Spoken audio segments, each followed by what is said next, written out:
What if they break in during the break-in period?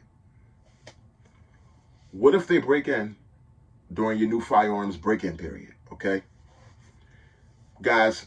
First off, right off the top, I like to say that your first firearm should be a gun that listen to reviews with all this technology we have and information nowadays from your friends who may own firearms, from YouTube, the videos we see of people unboxing their guns and then going and shooting them.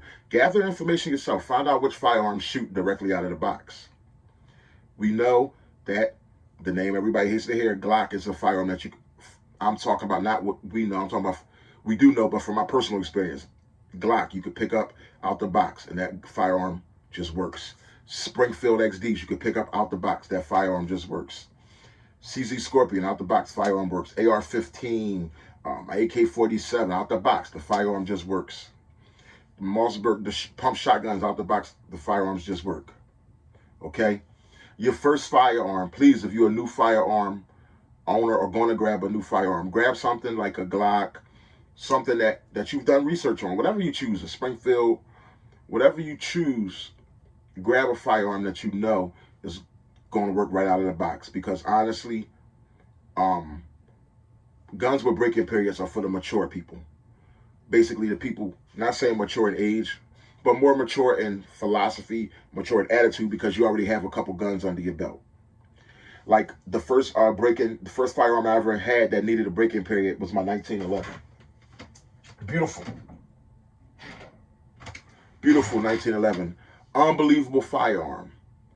But that break-in period almost drove me away from the firearm, almost drove me crazy. But it was just about, when the gun is empty, guys. The gun is empty. No mag in my pistol, okay? That break-in period almost drove me crazy. But I had my go-to firearm. So if somebody was to break in, this was not going to be the firearm I was going to depend on at that time, okay, during that break-in period. Okay? I had my Glocks. I had my Striker firearms. I had the Caesar. I had AK. I had things I could pick up and get the job done with, okay? These guns with break-in periods are for the mature. But let me tell you, once this thing broke in, after that 150-round period, this Kemper 1911, this Kemper Hero, has been nothing but wonderful. But I had to endure that break-in period. And that break-in period,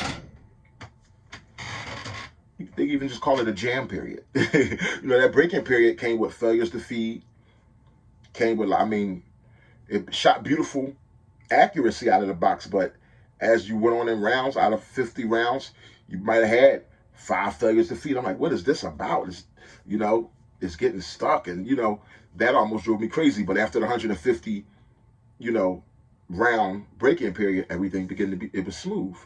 That Kemper hasn't given me a problem ever since. It just ran, you know what I mean?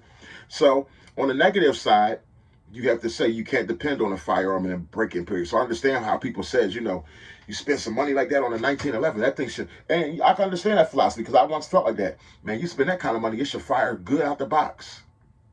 You know what I mean? But at the same time, sometimes you spend money on a pair of nice shoes and they're not super comfortable right out the box. Sometimes you figure, some people used to put these shoe stretchers in them and leave it in there for a week before they wear the shoes. Or some people know that as you wear your shoes, it begins to break in.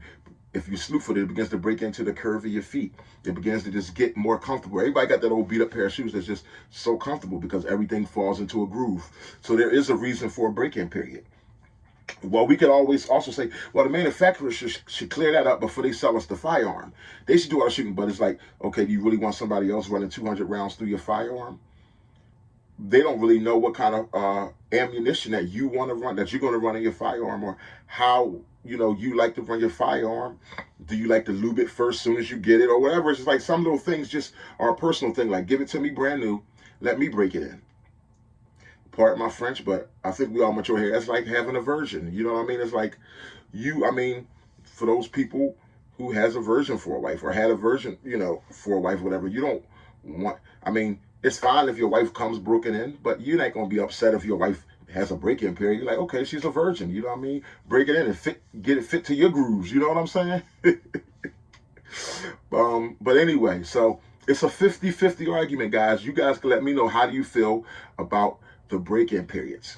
My Tavor 12, they said it had a break-in period. I expected much more trouble, and I didn't get as much trouble. I listened, I watched videos, I listened to the right information on what ammunition to run through it, and I'm here to tell you right now that it loves Federal. The two that I know it loves so far, I've only ran 155 rounds through it so far, and you've seen the video, but it loves Federal, and it loves Winchester, okay? Those two I know it loves. It even shot some cheap stuff, some rabbit and squirrel, some cheap stuff, but this thing runs, and that's on the low gas setting. It loves Federal, it loves Remington, and I would even feed it some Fiocchi, because I fed a little bit of Fiocchi. It ran a little bit of it loves Federal and it loves Winchester. I ran a little bit of Remington and a little bit of Fiocchi through it. It worked, but not enough to hang my hat on. I need to get more of that particular kind of ammo. But what I'm saying is, this Tavor and 155 shots, I've only personally had 2 hangups, 1 stovepipe and 1 failure to feed. Now, if you was watching the video, you seen that that was a Ranger I was allowing to use it over at Target Master, and he had 3 failures, but he admitted that those failures came because of him either over rotating the tube or under rotating the tube, that rotating tube that's on the shotgun. And I had to get used to that myself. But I tell you one thing now, after just 155 shots, I would not have a problem making that Tavor my bedside firearm for home protection. 17 rounds of 12 gauge butt whipping power, okay? I would not have a problem, I would not hesitate. And I mean, when I'm speaking on home protection, right now the Tavor 12 is like close to being number 1 on my list as a bedside, but it's like number 2, okay? The AK-47 is still first on my list because I just feel like I've had it longer and I trust it more, okay? And also, with the 3-tube rotation, you know, I'm still wanting to get better and better with that. You know what I mean? Towards I would make it like my number 1 bedside. You know what I mean? But I would not hesitate to make that a bedside firearm, especially if I have another firearm in the room, like a pistol, or to have that as a secondary home protection that I have in another area of the home when I need to protect myself, okay? That Tavor 12, I mean, it's at number 2 right now. I'll let you guys know when it becomes number 1. That'll probably come when it's at about 500 rounds, when I'm just so used to running through and it's like my right hand. It's not like my right hand yet, but the AK-47 is like extension of me right now. It's like my right hand. That's why I need to reward it with a red dot. You know what I mean? There's other firearms I got on my to-do list, guys, but right now I'm just being slow. I just did a big purchase, and then I purchased the accessories, weight on everything, so now you're going to see me be slow a little bit. There's a few things that have been falling on my lap, a few deals, offers being made to me for firearms, even some used. Sometimes used is a great way to go if you know what you're looking for, know what you're looking at. I've had all my firearms purchased brand new. The only firearm I had 1 firearm used, and it's a beautiful firearm, and it works beautifully. This XD45 here, this Springfield, beautifully. I got a great deal on it. Okay, so don't be surprised if you start slowly seeing different firearms on the wall, because I'm gonna be tapping into the used category if the firearm is good. Because there's some firearms that's on my checklist that don't have to be brand new. They're just guns that I've wanted for a long time, but I'll get around to them. You know what I mean? But all I'm trying to say, to get back on topic, I hate that I rambled off there, but just getting back on topic about break-in periods. You know, some do, some don't like it, you know. But I would just say make sure your first gun is a firearm that is fire out of the box, and just produce out of the box, okay? But after that, if you feel as though you're starting to get into some other firearms, you feel as though you're getting a little more mature in your philosophy, as I did with time, you start saying, you know what, I like that gun enough that I will go through the break-in period. What is it, 150 rounds?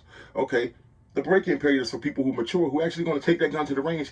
And I've already got, they said 200 round break-in period out here for the Tavor shotgun. I've already thrown 155 rounds through it in like 2 weeks' time, and I'm taking it in and breaking it in right away. You know what I mean? Get past that break-in period and then get into the groove of that firearm. You know what I mean? Get those shoes fitting your foot, how your big toe fits and how your foot is slanted or whatever. You know, get it into the groove. You know what I mean? Get into the groove with your virgin wife. You know what I'm saying? But no, guys, I think I've touched on it. I think I touched on it all. You guys let me know on how you feel about a break-in period. Some people are just all the way negative about it, and I understand. Some people are very positive about it, and I understand. But if one thing that I'd just like to share to you, make sure your first firearm, at least, is a firearm that's going to run right out of the box, such as a Springfield, such as a Glock. There's numerous good quality AK-47s. There's numerous AR-15s that are just going to run. You never could go wrong with a pump shotgun as far as right away stuff. You just want to pull out factory grease on it and everything and just run it. You know what I mean? But I ain't going to babble and babble and babble and babble because I've already been babbling. Your boy, Big Boy Noise. I'll talk to you guys in a little while, noisy neighbors.